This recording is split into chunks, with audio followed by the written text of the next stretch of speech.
Selamat berjumpa kembali dalam layanan audio Sahabat Seperjalanan. Hari ini adalah hari Selasa 14 Mei 2024. Tema renungan saat teduh kita dengan judul Komitmen Kesungguhan Hati. Firman Tuhan terambil dalam Daniel pasal 10 ayat kedua sampai dengan keempat. Pada waktu itu aku Daniel berkabung 3 minggu penuh. Makanan yang sedap tidak kumakan, daging dan anggur tidak masuk ke dalam mulutku, dan aku berurap sampai berlalu 3 minggu penuh. Pada hari ke-24 bulan pertama, ketika aku ada di tepi sungai Tigris, sungai besar yakni sungai Tigris. Mari kita berdoa. Bapa yang di dalam surga, kami mau belajar tentang kisah nabi kecil yang bernama Daniel, yang punya komitmen dan kesungguhan hati menjaga dan mempertahankan imannya di situasi yang sulit sekalipun. Dalam nama Tuhan Yesus kami berdoa, amin. Shalom sahabat seperjalanan yang dikasihi Tuhan. Komitmen dan kesungguhan hati di dalam hal ini berkenaan dengan Daniel. Siapa yang tidak kenal Daniel? Daniel adalah nabi yang dipakai oleh Allah pada zamannya, yaitu pada saat Raja Nebukadnezar memimpin. Kita tahu dengan jelas bagaimana persoalan yang dialami oleh Daniel dan bangsa Israel pada waktu itu, bangsa Yudea pada waktu itu. Bagaimana Raja Babel yang bernama Nebukadnezar itu mendeportasi seluruh masyarakat Yudea termasuk Daniel keluar. Dan kemudian memang Daniel dipakai oleh Raja Nebukadnezar bekerja di dalam lingkungan istana, karena memiliki kemampuan di dalam menerjemahkan, di dalam menafsirkan berbagai macam mimpi. Baik itu mimpi tentang patung yang amat besar, yang berkilau-kilauan, yaitu menandakan bahwa tentang penglihatan 4 bintang yang melambangkan 4 kerajaan Babel, Media, Parsi, Yunani, dan Romawi. Dan semuanya itu akan diruntuhkan. Patung yang besar itu akan diruntuhkan. 4 bintang itu pun juga akan diruntuhkan. Kita melihat mengapa orang membuat patung yang besar itu untuk menandakan kekuasaan, menandakan sebuah dominasi yang ditunjukkan. Kita tahu dengan jelas tatkala tokoh-tokoh hebat yang ada di dalam dunia ini, yang punya kuasa, yang punya kedudukan, yang punya pengaruh sangat besar, maka dibangunlah patung yang sangat besar. Dan kemudian kita melihat bagaimana penglihatan Daniel tentang 4 bintang. Kalau sudah bintang berarti sesuatu yang besar. Apa saja penglihatan Daniel tentang 4 bintang? Yaitu mewakili tentang kerajaan Babel, Media, Parsi, Yunani, dan Romawi. Kita tahu dengan jelas seluruh kekuasaan-kekuasaan dunia ini rubuh, hancur, luluh lantah oleh kuasa Tuhan.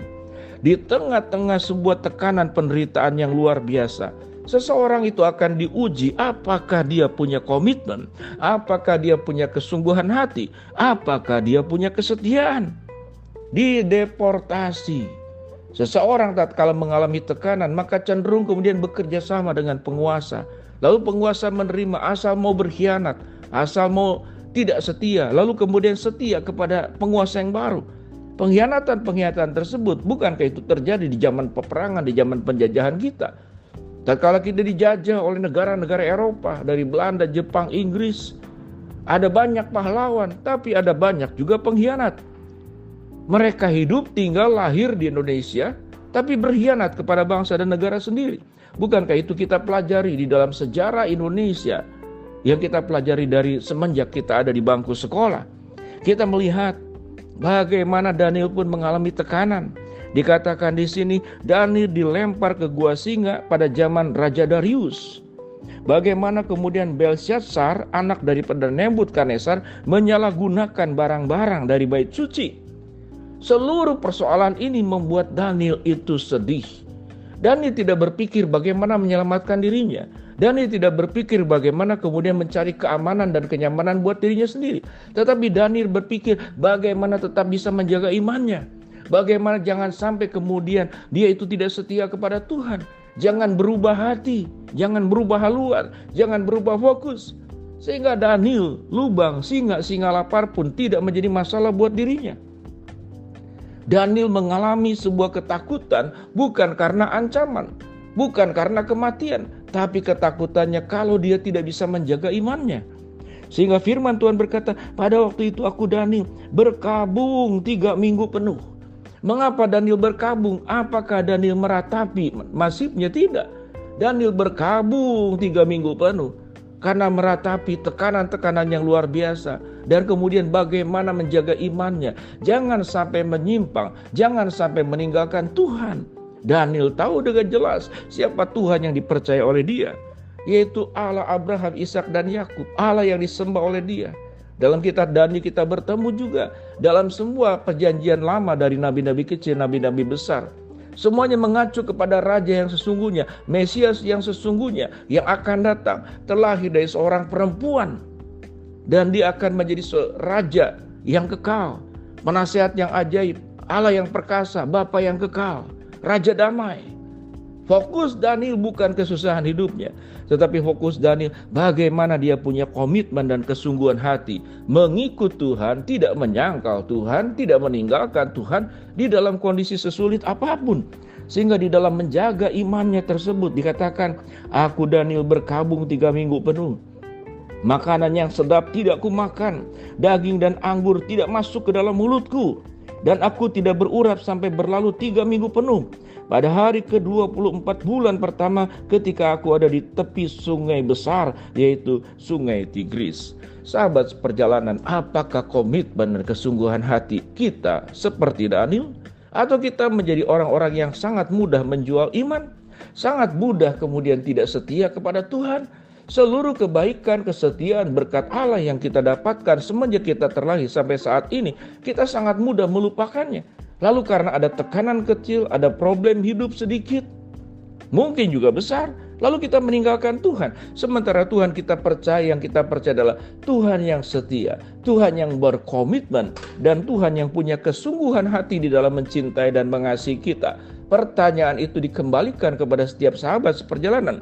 Apakah kita punya komitmen? Apakah kita punya kesungguhan hati untuk mengikut Tuhan dan setia kepada Tuhan tanpa beralih? Gua singa sekalipun tidak akan menjual iman kita. Perapian yang menyala-nyala pun tidak akan menjual iman kita.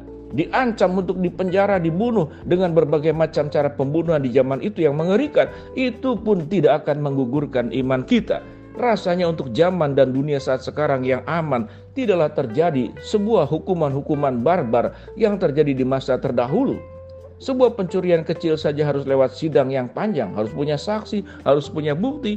Jadi narapidana pun negara punya kewajiban memberi makan, menjaga kesehatannya. Begitu manusiawi.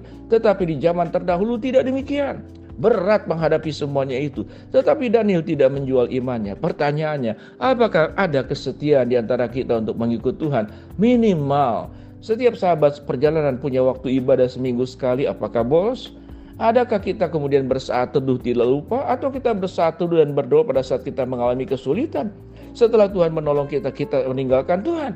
Di mana tentang kesungguhan dan komitmen kita di dalam mengikut Tuhan? Menjadi sebuah pertanyaan, menjadi sebuah refleksi untuk mengkoreksi diri kita masing-masing. Sahabat seperjalanan, termasuk saya sendiri, harus terus mengoreksi diri. Sejauh mana komitmen dan kesungguhan hati kita dalam mengikut Tuhan.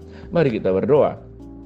Bapa dalam surga, terima kasih buat tokoh Daniel yang menginspirasi kami agar kami punya komitmen, kesungguhan hati, dan kesetiaan dalam mengikut Tuhan. Hamba-Mu berdoa buat sahabat seperjalanan yang sedang sakit, Tuhan jamah sembuhkan. Sahabat seperjalanan yang sedang menghadapi masalah, Tuhan bukakan jalan. Sahabat seperjalanan yang sedang berdoa mengharapkan sesuatu, Tuhan kabulkan dengan cara dan waktunya Tuhan. Dalam nama Tuhan Yesus kami berdoa, amin. Shalom, Tuhan memberkati kita semua.